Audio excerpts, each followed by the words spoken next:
Oh, it did. Wow, fantastic. Cool. It's available as the best because it's the usually it's like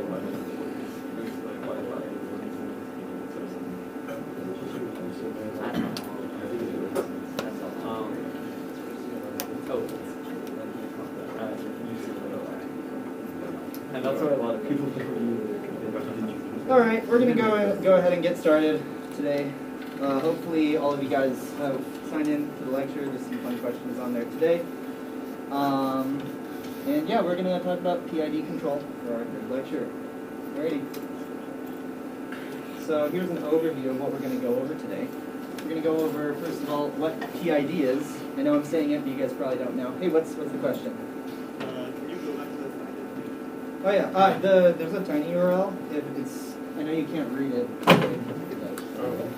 It's tinyurl.com/mmlecture3 sign-in. Is there some chalk or something? Kind of a small thing to do. You do that while I'm talking. Anyways. Tiny URL though. Yeah. mmlecture3 sign-in.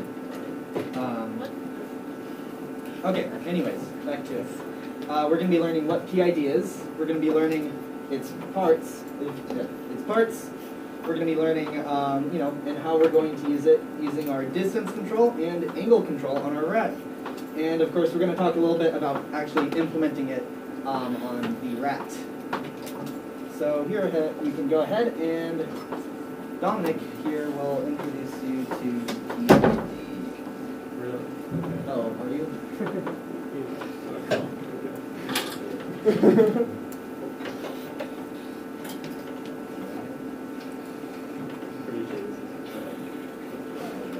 All right. So, well, what is PID? I know it's been said it like 15 times, but at the end of the day, PID is a control system, and essentially, it uses sensor feedback to regulate the output of a system in order to achieve some goal. All right, I know that doesn't make any sense, but we're going to talk about it a lot. So before you ask any questions, let me explain some more. And if you think about it, so for Micromouse, we have our sensors, which are IRs and encoders. Our IRs you haven't learned about yet, but we'll be using those to determine what walls there are in the maze. Our output is our left and right motor speed, where our rat goes. Is it going to solve the maze? That's up to our output. And our target is driving through the maze without running into walls. Or if you're really good, you can somehow make it through the maze while hitting all the walls, but I wouldn't recommend that. Yeah. Anyways, so PID is, as I explained, it's basically a feedback loop. What happens is that you see something with your sensors, then PID calculates, does some math, and then that output goes to your motors, and then the loop happens again, right? So they're basically a magic box that direct our mouse based on what we see. Our environment changes as a result of these motors. We go back to the start, our sensors change, our PID calculates something new, and we create a new output, and the cycle goes. All right. So we've talked a lot about PID, and we've said that term a lot, but we haven't actually said what it stands for. And so PID is a control system that has 3 different controllers.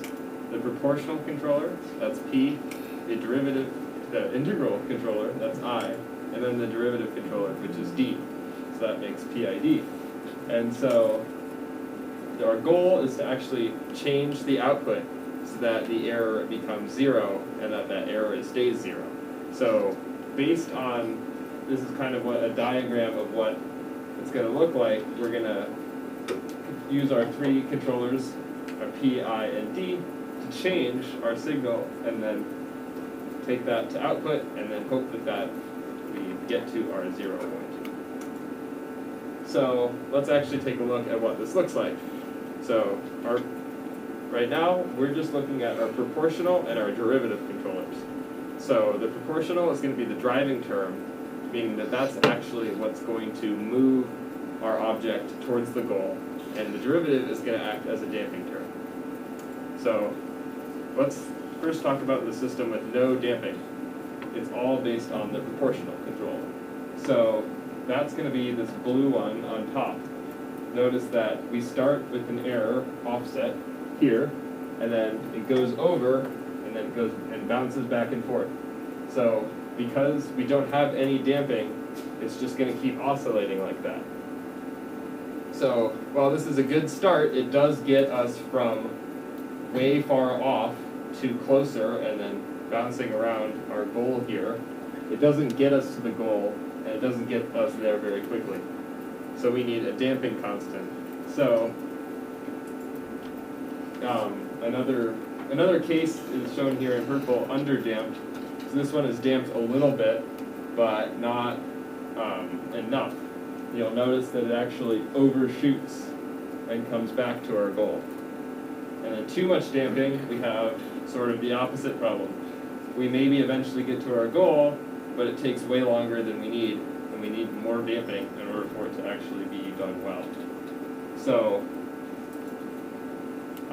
and then of course, having no proportional control isn't going to do anything. It's just going to sit here, because that's our driving force. That's actually what's going to move our object. So we want to actually tune and get the correct constants for proportional and derivative, and that will give us a system that is critically damped. And so that's here in the red. Notice that our box slides nicely and stops right at our goal. That's exactly what we want. All right, and 1 second before we go on, can you guys raise your hand if you're following? I know this is pretty dense. Okay, good, great, awesome. All right, so now we can talk about what happened to our integral term, right? So we saw in the last slide that we only had proportional and derivative, where proportional is just multiplying by a constant, derivative is deriving our error over time, and then integral is of course integrating our error over time. But what happened? Well, here's the thing: we don't actually need all three of the subcontrollers all of the time. Essentially, the I term is used to get rid of persistent steady state errors. So errors that are like constant, or things that are changing constantly over time. However, it's constant error change over time. But in Micromouse, we don't actually have any constant errors that we need to compensate for. The ground isn't shaking underneath us or anything; it's not moving, and so the I term isn't as useful for what we're talking about. But just to talk a little bit about it, here's an example of the integral term in action. So as you can see, this we basically have a constant force applied to our system. So our goal is moving at a constant rate in time. And now the I term is necessary. So what we have to do is have that I term so that our system can keep up with that constant force. Otherwise, if you look at like the top dot here, if we look at the yellow and blue blocks, we can see that they kind of settle a set distance from the goal. And this is because the KP, I don't know if you guys can see these terms down here, they're a little blurry. Our KP is higher on each of them, and they have a little bit of damping. So they're going to eventually settle to a certain point where KP is going to, try and follow that force, but it's not going to quite reach our goal. And then we also have, we can say that blue is closer because of the higher KP. It's 0.2 here instead of 0.1 for the yellow one. And then the red one's doing something a little funky. It's oscillating. This is because it doesn't have a damping term, and it's oscillating actually around the, if you look closely, it's oscillating around the line where the yellow one eventually settles, right? And the reason that is because it has no damping, so it's just going to kind of go back and forth around that line instead of settling around that constant error shift. And then here, you guys, that's pretty much everything. But green is the only one with an integral term, so it's actually able to settle on the line there. So does that make any sense? We're good? Awesome. Let's see.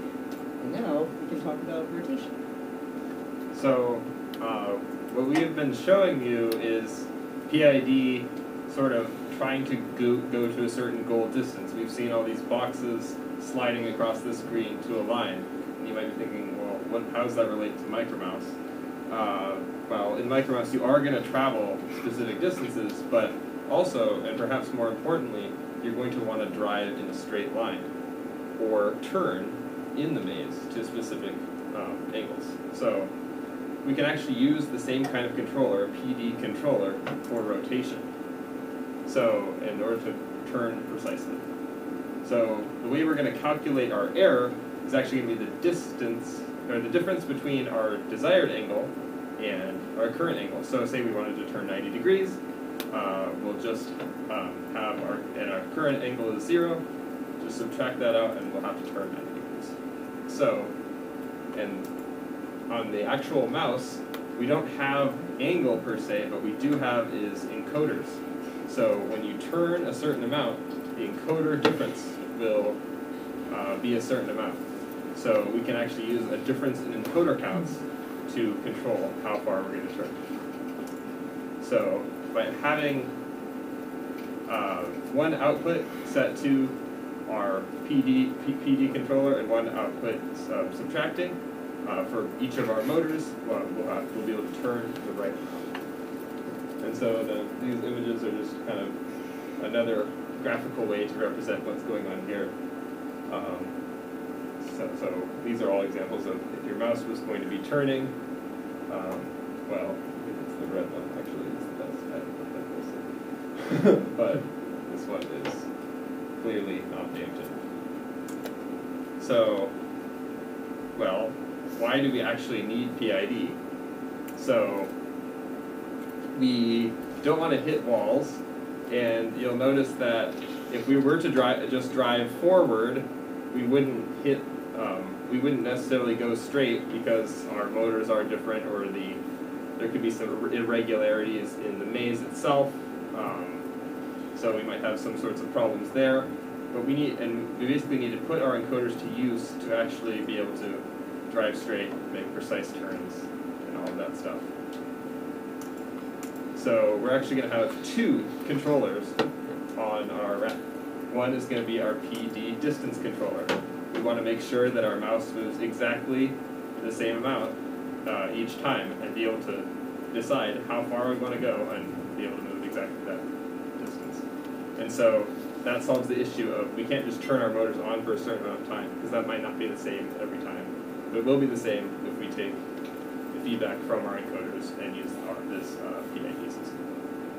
The other controller we're going to have is the angle controller, which we've already talked a little bit about, but it'll help us move in a straight line as well as to turn.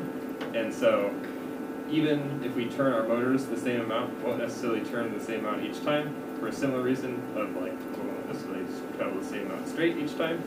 So this will help us keep that precise. All right, so now we'll talk a little bit about the math behind PID, and it's actually pretty simple. It looks pretty complicated, but as you can see, essentially we have EFT, which is just our error function, and like if we wanted to move a certain distance, our error would be, say, here's how many encoder counts we want to be, and here's how many we currently are. And we subtract the two, and voila, we get our error. And then we also have our derivative term right there in the top right, and that can just be calculated using our previous error value minus our current error value. And that will give us the change over time for our error. We also have, yeah, exactly. Oh yeah. Yeah, so you would think that you'd have to divide by elapsed time in order to, get your change over time, but that doesn't really matter because you see the KP term and the KD term, those are constants that we're going to experimentally determine. And for that reason, this is actually accounted for in the KD constant itself. And as you adjust these, you'll see that they come to different numbers based on your tuning. And this is where you're going to spend a lot of time tuning your ret. Yes. And then so here's just a quick summary of what our PD controllers would look like on the mouse. So of course we have our distance controller. We're going to use it to move forwards a certain amount. Our goal is going to be our encoder counts and our error, we already talked about, goal minus current encoder counts. And our output, of course, is we put it to both motors. We say, okay, here's our error, we're going to go forwards at this speed, right? And then our angle controller is going to be used to turn and drive straight. Our goal is just to make sure that our difference in encoder counts is always the same or corresponds to a certain angle. And in fact, you might be thinking, well, if we drive straight, our goal for angle is just 0. We just want to stay at the same angle. So that's an easy way to go straight instead of, turning. And then our error, of course, is our goal minus our, the set encoder counts that we want them to be like, or the set difference that we want. And our output would be adding to one motor and subtracting from the other so that they spin in opposite directions and rectify our error. Radio. And now here's some tips and strategies. All right, so when you guys get to the assignment for this here, where there's going to be, you'll have to actually implement PID yourself. So here are just a couple tips and strategies that will be useful for that. So first one is we do want to add the outputs of both controllers, meaning that we have our angle controller and we have our distance controller. So we'll actually have to add both of those together and scaled appropriately to sort of the speeds for both of our motors in order for this to work. We also, when we're moving straight, as Tim was saying, we just want to set our goal angle to 0. That way, if we deviate from straight, that'll create an error in either direction that we'll be able to correct with our PID. If we start with our KD is 0, that'll help us. We don't have to worry about the derivative constant at first. We can just worry about getting our KP, our proportional constant, as close as we can. Then we'll adjust our KD to match it. So when we're tuning our constants, so yeah, we want to increase KP, so start low, but then increase high, and then at a certain point you'll be overshooting a little bit of the goal, and then starting at 0 again from KD, we can increase that to get rid of our overshooting so that we get a critically damped system. Question? So are these KP and KD values going to be something that we experimentally figure out and then hard code into our program, or is it going to be our mouse figures it out on the spot? They're going to be experimentally determined, and it's going to just be based on the rat itself, and just so actually even among all of you, it won't necessarily be the same for each rat. It kind of just depends on the motors themselves and other parts of the hardware. So you guys are going to actually have to do PID tuning, which will, you'll have to manually choose it yourself. I would say though, if you are so inclined to spend the time, you can certainly write up some algorithms if you wanted to, find KP and KD. Certainly that's very complicated, and I wouldn't recommend it until probably at least spring quarter if you really want to.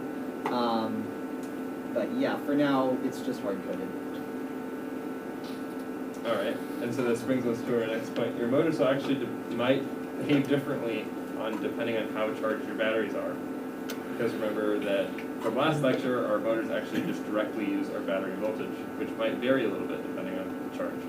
So that's kind of annoying, and it's a little bit hard to account for that, but that's why I just recommend keeping your batteries charged, so they'll be always about the same voltage, as well as when you're testing, you might want to take a voltmeter and actually measure your battery voltage to check that. And so that brings us to our next point, where it's a really good idea to have a spreadsheet to keep track of your constants, because you'll see when you're doing this is you'll try a certain KP and a certain KD, and then you'll try another one, and then the one you tried before worked better than the one you just tried, and that can get really confusing. So keep a spreadsheet with both the KD you tried, the KP you tried, as well as maybe some notes about how it went. You could be extra and even have the battery voltage on there with that spreadsheet. So the idea is just keep track of it, and you always can change back to something that works better if you're trying something and it doesn't work out as well. So I know this is a lot of information, and make a lot more sense when you actually start the assignment. So I would recommend coming back to these slides, and this will make a lot more sense. But those are just some tips for actually implementing PID. So now we just have a quick summary. The PID is a control system, so that's going to help us attain a goal. In the case of Micromouse, that's going to be turning to the right angle, or staying straight, or moving the right distance. Oftentimes when we're using PID, Sometimes a PD system or a PI system makes more sense. You don't need all three controllers. In Micromouse, we're going to just be using PD. So you need to tune your constants. And we want to go for a critically damped system. That way we can get to our goal in the shortest amount of time possible without overshooting. We can also use multiple controllers, which will be our distance and angle controllers, which will help us to move straight and move the same distance each time. All right, so that is it for the content about PID. So let us know if you have any questions. So we're tuning both the distance and the angle simultaneously? Well, when we actually get to the assignment, you'll basically be working on one and then working on the other. So that will guide you through sort of which to do first. But that's what your mouse is doing, is based on the constants that you've set. It's going to be correcting for both errors in distance and errors in angle. Yeah, so do note that there's two controllers, so there's going to be 4 constants that you'll be adjusting. KP and KD for both the distance and the angle controllers. Do we do the distance KP/KD first, then the... Yeah, that would be easiest. Any other questions? Yeah, what's up? Do you have like a recommended starting speed? Starting speed. Start slow. Yeah, things get a lot more complicated when you start to go faster and faster because you don't have as much data. Like, because your sampling rate is constant, so you can only calculate a new motor output so many times per second. So if you go at a slower rate, you're going to have more data to calculate your system on when you're going slower, right?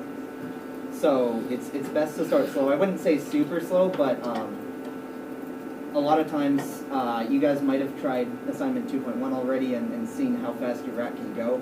But like a PWM of 0.3 to 0.5 is normally where it's at, so that's 30% to 50%. Is about the range or that you want to be. But of course, you're free to try things lower and things higher. It's all part of the experimentally, determining everything of how you want your rat to operate. Also, I think we might have said like a minute ago that we're going to be doing distance first. If I remember the assignment correctly, we actually do angle first because that allows us to drive straight. And then once you're able to drive straight, you can tune your constants for distance.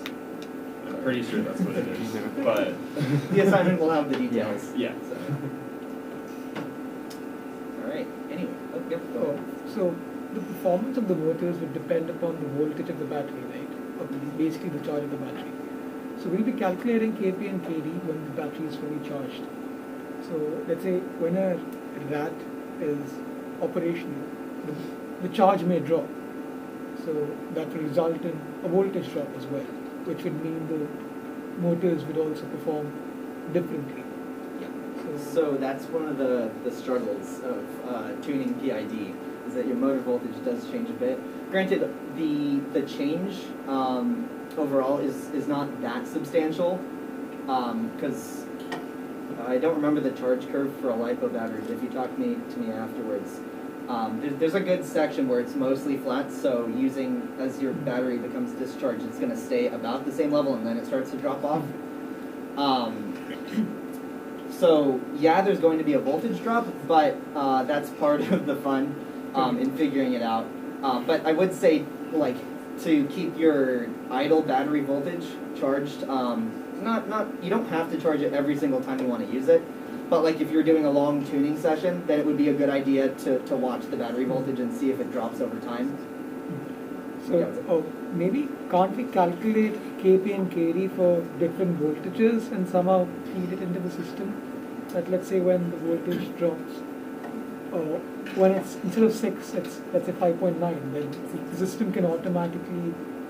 It's possible, and you're free to try that, but that's quite difficult. And of course, you'd have to then model like the change in voltage, or how much the change in voltage actually affects your motors, which is out of the scope of what we're trying to do here. And it doesn't matter that much. It's not going to make that much of a difference as long as it's mostly within the same range of voltages. Then you're okay.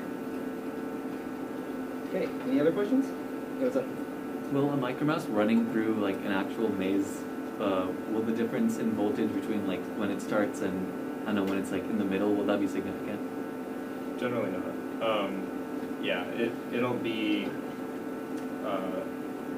in for most of the charged use of the battery, it'll be pretty flat, and then sort of just like if your battery becomes very discharged, it'll kind of drop off at the end, and that's when your battery will die. So for most of the time, it'll be just fine. And also, if you remember correctly, we're using two batteries that are 1,200 milliamp hours each. So that means that they could discharge at a rate of 1,200 milliamps for an entire hour. And remember that our max battery pull with our motors is about 1.2 amps, so 1,200 milliamps. So if you were running the motors at max speed the entire time for an entire hour, you would discharge the batteries. But you certainly don't do that in Micromouse. In fact, it's more like half that, and it's not running on the entire time. So you might see a difference over like 30 runs, but like not 1 or 2. Anything else? If not, then we can go on to assignment 3.1. I know that you guys might not have started assignment 2.1 yet, but anyways, yeah, we'll talk about it. 2.1 is due next Tuesday. That's putting your motors on and everything. And we've talked about that during the past lecture and over time, so you guys should have time with that. But assignment 3.1 is going to be putting our PID into effect, everything that we just talked about today. So what it's going to do is we're going to put together our angle PID system as well as our distance PID system, and eventually we're going to be able to start telling the rat, okay, I want you to go forward one cell, then turn left, then go forward another cell, you know? And start traversing a fixed maze, which is going to be really awesome. That's going to be due 2 weeks from now, Tuesday, November 16th. Yep. Anything else? Yeah, that's pretty much it, but yeah, notice start traversing a fixed maze. So we're actually going to start doing something that's cool and not just flashing an LED on and off. So my point is, the assignments will, starting I guess with assignment 2, but also especially this one, are going to start to get interesting. Yep, there's assignment 3.1. You guys have 2 weeks. Let's see. And now we have some reminders for you guys. Let's see. So the first thing we wanted to announce is we're going to have a work session and a social afterwards this Saturday in the afternoon to the evening. As you guys might have seen from the sign-in, there's probably going to be pizza, and we'll be having a work session probably in the afternoon, and then as it becomes evening, we'll get dinner and hang out for a game night, maybe watch some Tom and Jerry or play games. I don't know. Hey, you guys suggested it. Anyways, yeah, just another reminder, we have assignment 2.1, that's due next week on Tuesday at the next lecture. Actually, no, sorry, midnight of the next lecture, so yeah. And then... Yeah, so we're going to have our 4th lecture a week from today. I know this is a lot of content, and we're sort of doing just a lot of the lectures pretty early, and we still do have a lot of the quarter ahead of us. So you guys will have time to work on all of the assignments, and just let us know if you have questions about anything. This will be the last lecture of this quarter, so the rest of the quarter will be more focused on finishing up those assignments and getting your rats ready for our competition. That'll be basically, I think, week 10, which will be running your rats through a fixed maze. So very similar to what you're doing in assignment 3 and a little bit in assignment 4. And we'll have work sessions, including this Saturday, but also a few more throughout the quarter to get you guys there. Okay, we also, as we talked about, assignment 3.1 due 2 weeks from now. We talked about that. And then lastly, we have a PCB design workshop, yet another one hosted by our amazing workshops leads. That's going to be on Thursday, 11/18, which is also 2 weeks and 2 days from now. that'll be really important to come to, so you guys can learn a little bit about designing PCBs, just to give you a little bit of a head start on it, so that we don't have to explain it to you guys so many times. Sorry, it's more than like three projects. I'll do PCB design, so this will give you a nice start on how to use Eagle for designing PCBs. So yeah, I would sign up for that. Keep a lookout on Discord and on everything for more information on that. We'll send it out to you guys. Speaking of PCB design, we also have the optional assignment. Some of you have started on it already, of 1.2, and that's just taking your schematic from assignment 1.1, which everybody has finished pretty much, and then actually making a small PCB just to practice your PCB design skills. So, and again, we'll be doing a lot of PCB design in winter quarter, so both that and the workshop are a great way to sort of dip your toes into PCB design with Eagle and get you ready for winter. All right, that's it. Thank you guys for sitting through it. If you have any questions, feel free to come up and ask us. But thank you guys for coming. We'll see you next time.